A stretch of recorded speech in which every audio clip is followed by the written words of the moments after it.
téléspectateurs, très heureux de vous retrouver pour cette nouvelle édition de Terre de Mission, l'émission religieuse de TV Liberté. Très heureux de vous retrouver en particulier dans cette joie de Noël, la joie de l'incarnation du Dieu sauveur et créateur qui est venu parmi nous.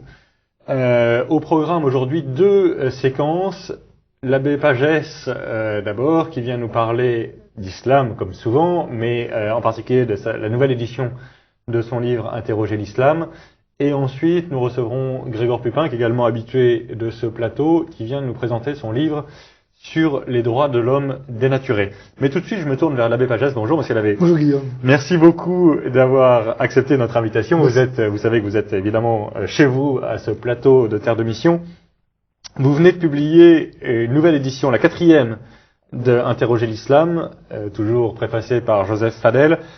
1001 questions à poser aux musulmans. Ce livre est, enfin moi je ne me lasse pas de le lire, de le relire.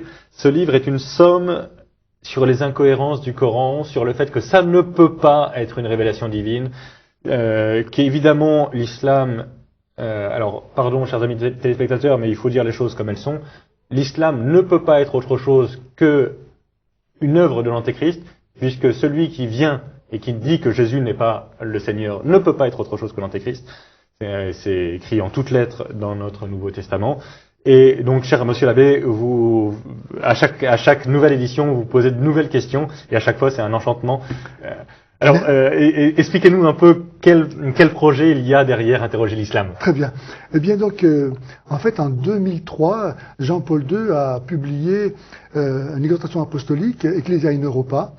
Et moi-même, je me trouvais à l'époque à Djibouti. Oui. Et dans ce document, Jean-Paul II, au numéro 57, écrit ceci: « Il est nécessaire de donner aux chrétiens qui vivent au contact quotidien des musulmans, et pour qui donc, n'est-ce pas, aujourd'hui peu ou prou le cas, une connaissance objective de l'islam. » Et si le pape utilise l'adjectif objectif, il laisse sous-entendre que toutes les connaissances de l'islam ne sont pas objectives. Oui, absolument. Et il continue en disant « afin qu'ils sachent s'y confronter ».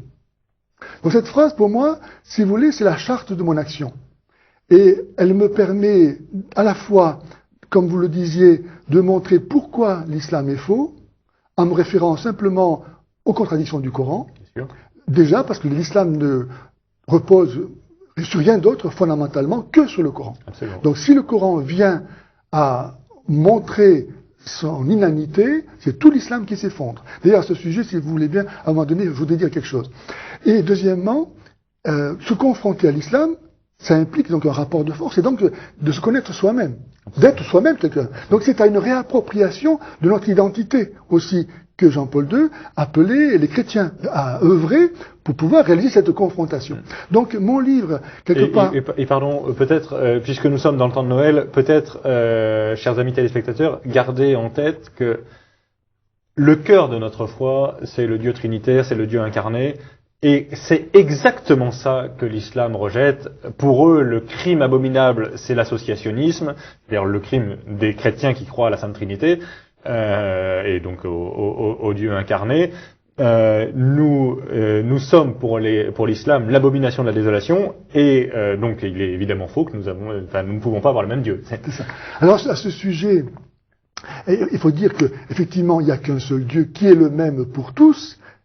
Mais c'est parce que Dieu est le même pour tous que tous ont le même Dieu. Absolument. Voilà. Donc il faut bien déjouer cet amalgame possible suivant l'endroit où on se place. Si on se place du côté de Dieu, évidemment, Dieu est le même pour tous, mais nous ne sommes pas nécessairement du côté de Dieu. Par contre, du côté de l'homme, tous n'ont pas le même Dieu. Et de fait, les musulmans n'adorent pas la Trinité, n'adorent pas Jésus-Christ. Donc dire que nous avons le même Dieu, c'est faux. Ouais. Surtout que faut dire Dieu est le même pour tous, c'est pas pareil. La shahada, donc la profession de foi islamique, commence par non. Exactement. C'est non, les chrétiens ont tort. Exactement. Non, Dieu est le seul Dieu. Exactement. Donc c'est vraiment fondamentalement de l'antichristianisme. Pour moi, je vois pas comment on peut interpréter ça autrement que comme la religion de l'antéchrist. C'est contre le Christ que c'est fait. Amen. Et d'ailleurs, je crois que aussi qu'on peut pousser un peu plus loin en disant que le mondialisme ne peut pas trouver une religion plus adapté à ses vues qu'une religion de soumis. Car musulman, ça veut dire soumis. Et soumis à quoi? On ne le sait pas. Allah, dans l'islam, ne montre jamais son visage. On ne sait pas qui il est. Simplement, on reçoit ses ordres. Et il faut se soumettre. Aussi absurde, arbitraire que ça soit, ou cruel, peu importe, c'est Allah qui l'a demandé, on obéit. Donc un peuple comme ça, mais c'est rêvé pour un totalitarisme mondialiste. Absolument. Étant donné le caractère universaliste que l'islam a repris au christianisme. Absolument. Et alors, donc il y a évidemment d'un côté l'incohérence du Coran, mais ça n'est pas fondamental. C'est d'abord une question intellectuelle, mais c'est aussi une question de charité. Parce que en fait, nous procédons exactement à l'inverse du dialoguisme en vogue, c'est-à-dire que pour nous, le problème c'est l'islam et les musulmans sont nos frères. Alors que pour les dialoguistes, c'est l'inverse. L'islam, c'est pas du tout un problème, et les musulmans, surtout, gardons les distances. Nous voulons en faire des frères. Nous voulons les inviter dans notre Église universelle. Tout à fait. Tout à fait. Et donc, interroger l'islam, ça sert aussi à dire à nos frères musulmans, est-ce que vous croyez vraiment ça? Et si vous ne le croyez pas, allez-vous aller jusqu'au bout de la logique, c'est-à-dire allez-vous recevoir Jésus-Christ? C'est ça. Et d'abord commencer par rejeter l'islam.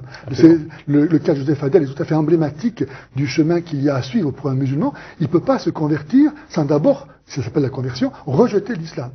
Et pour rejeter l'islam, il faut qu'il voie pourquoi l'islam est faux. Et donc il faut détruire dans son esprit les arguments que l'islam lui inocule depuis l'enfance au sujet de la foi chrétienne.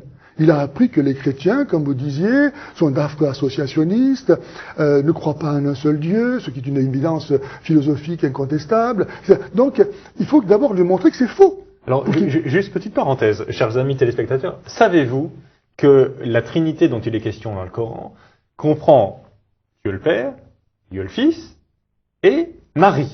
Sourate 5, verset 116. Et donc, la parole incréée de Dieu est supposée se planter de façon aussi magistrale. Évidemment, aucun chrétien d'aucune période de l'histoire n'a jamais cru que Marie était une déesse. Mais le Coran prétend que nous croyons ça. C'est ça.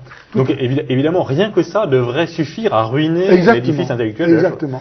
Mais pour en revenir au Coran, je voudrais présenter une de mes trouvailles, puisque Allah, dans le Coran, lance souvent un défi au lecteur en disant « apportez une sourate ou des versets semblables à ceci ». Sous-entendu, vous êtes incapable. Autrement dit, si vous êtes incapable, c'est que ce livre n'est pas fait de main d'homme. Il vient forcément de Dieu, puisqu'il est inimitable. Donc la preuve que l'islam vient de Dieu, c'est le caractère inimitable du Coran. Or, voilà que Allah lui-même est pris en flagrant délit de mensonge par sa propre parole, puisque dans le Coran, il y a d'autres personnes qui parlent que Allah, notamment des djinns, qui sont des êtres mythologiques, fabuleux, à la fois mi-homme, mi-démon. Sur 72, des djinns s'expriment pour dire qu'ils se convertissent à l'islam. Autrement dit, la parole des djinns est élevée au même rang que la parole d'Allah. Qui parle dans le Coran? Est-ce que c'est Allah ou est-ce que c'est les djinns? Impossible de distinguer. Donc, Allah qui disait qu'il était impossible d'apporter un verset semblable au sien est pris au piège de sa propre parole, si c'est possible. Les djinns l'ont fait. Alors, il y a une chose, alors c'est pas dans cette édition-là que ça m'avait sauté aux yeux, c'est dans l'édition précédente, je crois, ou peut-être la deuxième. Vous avez trouvé un truc que je trouve personnellement incroyable, mais qui est vraiment dans le Coran, qui est il faut croire à Jésus pour être sauvé. Oui. Alors monsieur l'abbé, parlez-en, je trouve ça fantastique. Oui, exactement. D'ailleurs, ça montre bien que, en fait, à l'origine, contrairement à ce qu'imaginent les musulmans, l'islam n'est pas né au 7e siècle avec Mahomet qui a reçu une révélation. La preuve en est, c'est que dans le Coran, Jésus est plus important que Mahomet. Et donc Jésus est présenté comme le sauveur. Jésus, c'est le Messie. Il est né d'une vierge. Il est la parole de Dieu. Il est la vérité. Il est au ciel. Il reviendra pour le jugement. Toutes choses qui sont chrétiennes. Donc on voit que le Coran, malgré tous les efforts qu'il a pu faire pour effacer le caractère véritable du Christ, garde néanmoins certaines affirmations qui montrent que, à l'origine, il était bien chrétien. Et ça fait référence évidemment aux judéo-chrétiens qu'on voit déjà à l'œuvre dans la primitive Église, lorsqu'ils veulent contraindre, et ça a été l'objet du premier concile de Jérusalem, ils veulent la circoncision. Exactement. Voilà. Donc on voit qu'il y avait des chrétiens dès le départ qui voulaient bien être chrétiens, c'est-à-dire croire que Jésus était le Messie, mais qui voulaient rester juifs. Et on voit que c'est tout à fait... Exactement comme les juifs pour Jésus aujourd'hui. Exactement. Et donc, alors, ce verset, effectivement, 3, de la sourate 3, verset 55, c'est Allah qui dit à Issa, qui est censé donc être Jésus, mais donc c'est une déformation du nom de Jésus. On gomme le caractère salvateur du nom de Jésus pour dire rien du tout, ça ne veut rien dire en arabe, Issa. Donc Allah dit à Issa, je t'élèverai, toi et ceux qui t'ont suivi, au-dessus des incrédules, jusqu'au jour de la résurrection. Alors se fera votre retour vers moi, et je châtirai d'un châtiment douloureux les incrédules. Autrement dit, dans ce verset, Allah ne dit pas que ce sont ceux qui suivent Mahomet qui seront sauvés, mais ceux qui suivent Jésus. Et alors les musulmans, quand je leur dis ça, me disent « Ah non, mais ça c'était valable jusqu'à l'arrivée de l'islam. » Je regrette. Allah ne dit pas jusqu'à ce que Mahomet vienne. Il dit jusqu'au jour de la résurrection. Et puis c'est même impossible intellectuellement. Comme c'est la parole incréée, et c'est supposé être la parole incréée de Dieu, et ça n'a aucun sens que Allah fasse ce discours-là si ça n'était plus vrai aujourd'hui. Voilà, exactement, exactement. Et donc, comment donner une parole au 7e siècle qui s'annulerait automatiquement, ça n'a aucun sens. Qui serait tout de suite périmé, déclassifié, qui n'aurait aucun sens, ça n'aura pas de sens.